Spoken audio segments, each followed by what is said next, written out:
said that the Purim season is the most intense season, especially when you're dealing in candy business and nuts. You have an import of customers during this time. Everybody needs their Mishloach Manos, and they need it this day, that day, delivered here and there. How have you taken on to be able to handle a season like this? Usually I would get sick. Usually I couldn't really handle it. It's not only to satisfy, to bring in the merchandise. I can't compete with the bigger box stores that they sell a tremendous amount of gift boxes or that.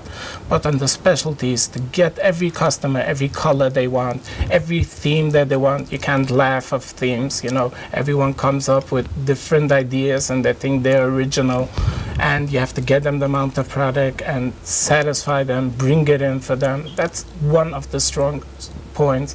Then there's the other aspect of making Mishloach Manos. Like, okay, that's the busiest time of the year for me, and then every single customer wants to ship Mishloach Manos. How do you tackle a point like that? Send out thousands of Mishloach Manos. How many are we talking about through the entire, from all your stores together through the Purim season? How many Mishloach Manos is O Nuts responsible for? Over 10,000. 10,000 Mishloach Manos. Yes. So how do you do it? That was very, very hard. Baruch Hashem, somebody years ago came into my store and told me like this. He says, Mr. Klein, why don't you open an internet site? I told him, what do I have with internet? He told me, listen, you can sell 100 baskets or said, or packages sent out of that. Told him, I can sell something like that? Told me, yes, let me help you. Came in, we opened the website. It was a small process, took time till we got it. But then, things took off, and I got the right people, I got the right person, somebody coming in, came over and just, they had the inputs, they have this, and we started selling online and things took off. We didn't have enough place in the store to handle it. We went and we took it to the warehouse. And once we took it to the warehouse, it was growing and growing. Right now we're sending out thousands of packages every month. All this in this warehouse is ready and packaged up to be shipped for Purim. Shlomi, explain what goes in. So this is basically all our inventory and we're still in the middle, but this is all our inventory, which hopefully by the week of Purim we'll push out or we'll be able to sell. And as you can see, all the items are marked, how much we packed. You can see we had 250 of the Marbim B'Simcha, we have the musical treasures, we have 300 packed.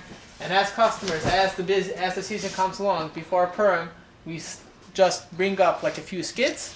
We have 2 people, they give them the tags where they're being shipped, where it's going to, and they just fill up the skits, and we ship it out. Now, when I started, I came into the interview and Mr. Klein asked me, what are you going to do for my business? And I said, Mr. Klein, I can't do anything, just clean the floors.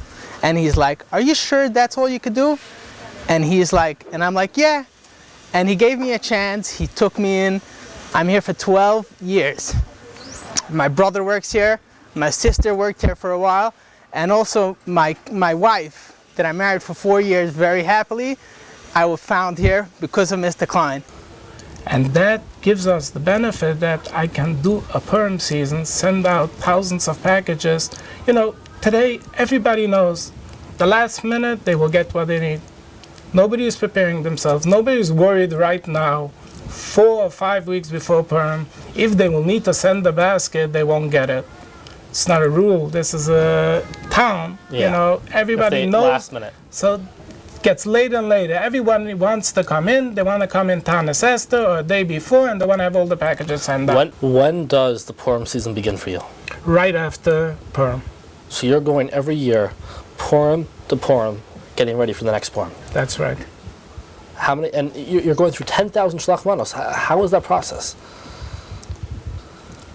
First, after Purim, we sit down. We take, if there was any problem, if there was any returns, how we can better it for the next year.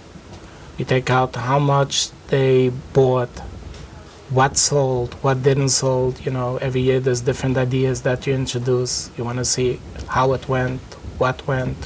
There was a time that, when the economy tanked, I was left over. I got hit. A basket the day after Purim is worth nothing. I can give it away, nobody will buy it. The day before Purim, you can ask whatever it is. The day after Purim, you can't even sell it. So you have to have everything ready and on the shelf and sold by Purim day. By Purim day. And then to ship everything. And the customers should be happy to get, if the customers will call, there's hechshayim issues, there's different questions that they have. You have to answer them. Basket, sometimes it arrived to a neighbor, where it arrived, sometimes a card fell off, sometimes somebody didn't see it, sometimes there was an issue, something broke in transit. So you have to answer everyone on all those issues.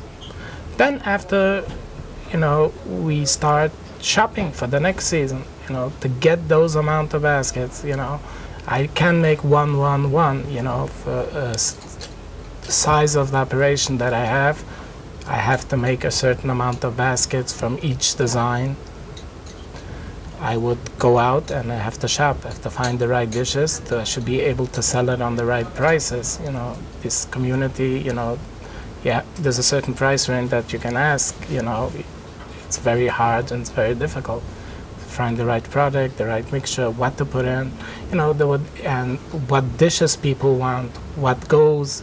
Sometimes, you have the best idea, the best design, but people don't pick it up. People are not interested in that. So that takes time.